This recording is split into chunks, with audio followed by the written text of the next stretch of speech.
Son of God, share my mind and you don't die. This is the season 1, the episode 438 in the series How to Manifest Immortality. And the name of today's teaching is Cause and Effect. You may still complain about fear, but you nevertheless persist in making yourself fearful. I have already indicated that you cannot ask me to release you from fear. I know it does not exist, but you do not. If I intervened between your thoughts and their results, I would be tampering with a basic law of cause and effect, the most fundamental law there is. I would hardly help you if I depreciated the power of your own thinking. This would be in direct opposition to the purpose of this cause. It is much more helpful to remind you that you do not guard your thoughts carefully enough. You may feel that at this point it would take a miracle to enable you to do this, which is perfectly true. You are not used to miracle minded thinking, but you can be trained to think that way. All miracle workers need that kind of training. I cannot let you leave your mind unguarded, or you will not be able to help me. Miracle working entails a full realization of the power of thought in order to avoid miscreation. Otherwise, a miracle will be necessary to set the mind itself straight, a circular process that would not foster the time collapse for which the miracle was intended. The miracle worker must have genuine respect for true cause and effect as a necessary condition for the miracle to occur. Both miracles and fear come from thoughts. If you are not free to choose one, you would also not be free to choose the other.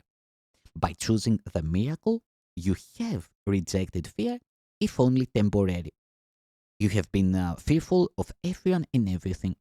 You are afraid of God, of me, and of yourself.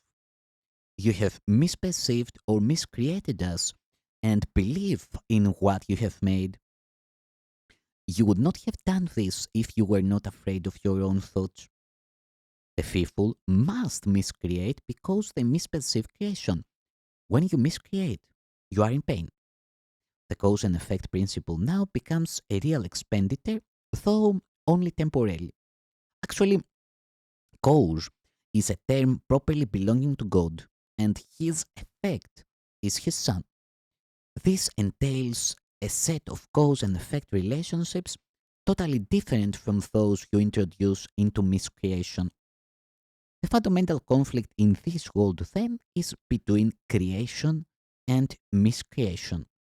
All fear is implicit in the second, and all love in the first. The conflict is therefore one between love and fear. It has already been said that you believe you cannot control fear because you yourself made it, and your belief in it seems to render it out of your control. Yet, any attempt to resolve the error through attempting the mastery of fear is useless. In fact, it asserts the power of fear by the very assumption that it need be mastered. The true resolution rests entirely on mastery through love. In the interim, however, the sense of conflict is inevitable since you have placed yourself in a position where you believe in the power of what does not exist. Nothing and everything cannot coexist. To believe in one is to deny the other. Fear is really nothing, and love is everything. Whenever light enters darkness, the darkness is abolished. What you believe is true for you.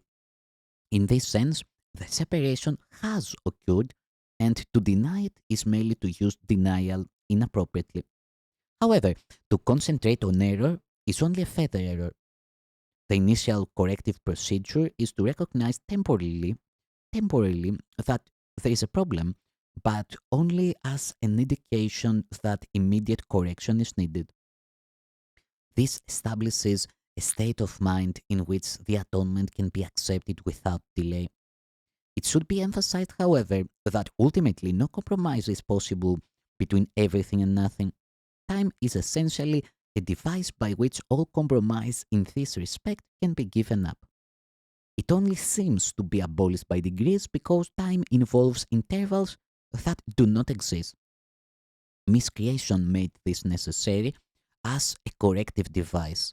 The statement, "For God so loved the world that he gave his only begotten Son, that whosoever believeth in him should not perish but have everlasting life," needs only one slight correction to be meaningful in this context. He gave it to his only begotten Son.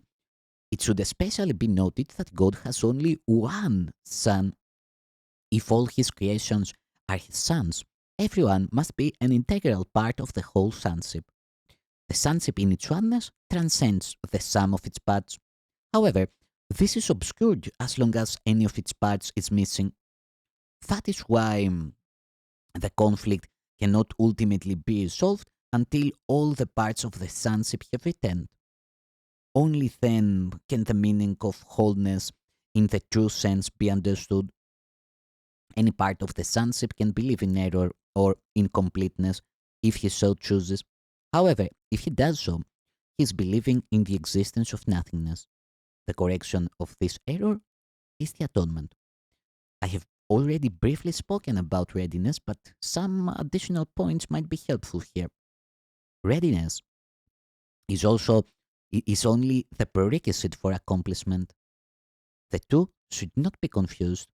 As soon as a state of readiness occurs, there is usually some degree of desire to accomplish, but it by no means but it is by no means necessarily undivided.